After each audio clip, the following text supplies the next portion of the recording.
مسیح میں آپ سب کی سلامتی ہو۔ میں پاسٹر وجاہت احمد زندگی کی ٹی وی پر آپ سب کو ویلکم کرتا ہوں۔ عزیزو، آج سے کچھ عرصہ قبل میں ایک گاؤں میں پاسبانی خدمات سر انجام دے رہا تھا، تو وہاں پر ہمارے پاس ایک بہن تھی۔ ایک دن اتفاقاً اس بہن کو اسٹونز آباد جانا تھا، تو وہ اپنے بچوں کو ساتھ لے گئے۔ تو جب وہ سفر میں تھی تو سڑک پر کھڑے ہو کر وہ بس کا انتظار کر رہی تھی۔ اسی اثناء میں ایک کار ان کے پاس آ کے رکی، تھوڑا سا کچھ قدم آگے رکی۔ تو جب وہ کار رکی تو ان کو ڈر لگ گیا۔ وہ بہن جو تھی وہ اپنے بچوں کو لے کر تو کھیتوں کی طرف آ گئی اور ساتھ ساتھ شور کرتی جا رہی تھی کہ pastor Faisal, pastor Sabir, pastor Anwar Fazal, please مجھے بچائیں۔ اب ہمیں اس واقعے کا علم نہیں تھا۔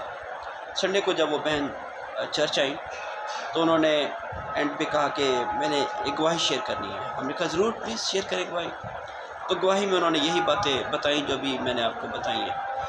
تو جب ہم نے وہ گواہی سنی تو ہم نے اس بہن کو، نہ صرف اس بہن کو بلکہ پوری کلیسیا کو گائیڈ کیا کہ کبھی بھی اس طرح کی دعا مصیبت کے وقت نہیں کرنی۔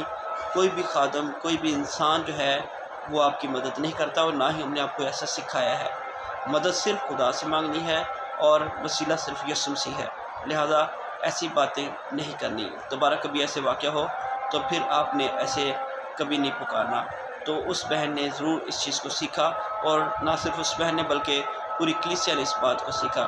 اور میں سمجھتا ہوں کہ آج کل جیسے ہم کچھ چینلز پر دیکھ رہے ہیں، MCC چینلز پر، وہاں پر جب گواہیاں شیئر ہو رہی ہوتی ہیں تو بہت زیادہ نامناسب قسم کے الفاظ جو میرے خیال میں صرف خدا کے نام کے لیے خدا کے لیے مناسب ہیں، وہ ہم دیکھتے ہیں کہ وہ خادمین کے لیے استعمال کیے جاتے ہیں۔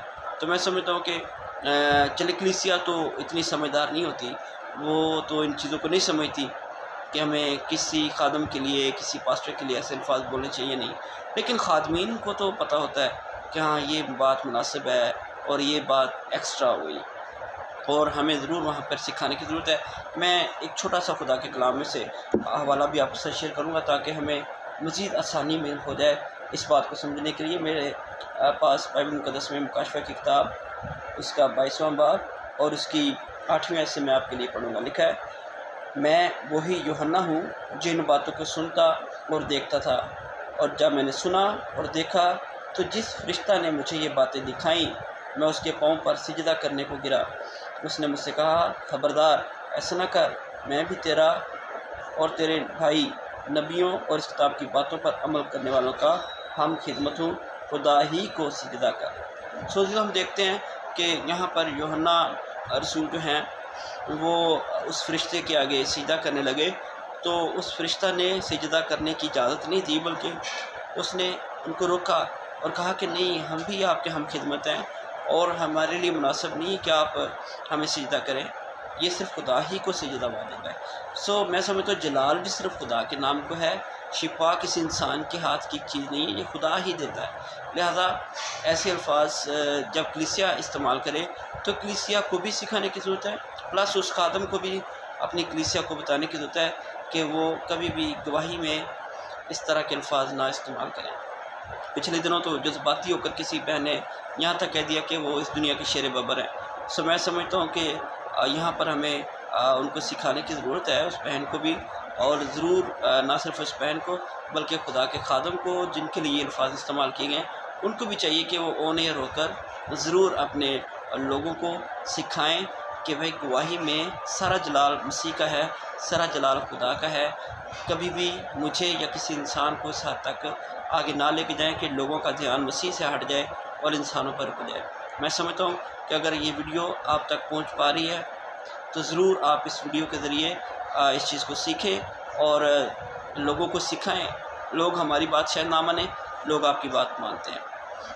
پلیز اگر آپ میری اس ویڈیو کو دیکھیں تو کائنڈلی ضرور کوشش کریں کہ آپ اپنی لوگوں کو سکھائیں کہ عزت اور جلال اور ساری قدرت اور اختیار مسیح کا ہے، ہم صرف اس کے الچی ہیں، نمائندے ہیں، اور کبھی بھی ہمیں کلیسیا کو جب وہ اس طرح کے الفاظ استعمال کریں ان کے اوپر ہمیں خوش نہیں ہونا، بلکہ ہمیں ان کو سکھانے کی ضرورت ہے کہ برائے مہربانی اس طرح کے الفاظ ہمارے لیے نہیں بلکہ صرف خدا کے لیے استعمال کریں۔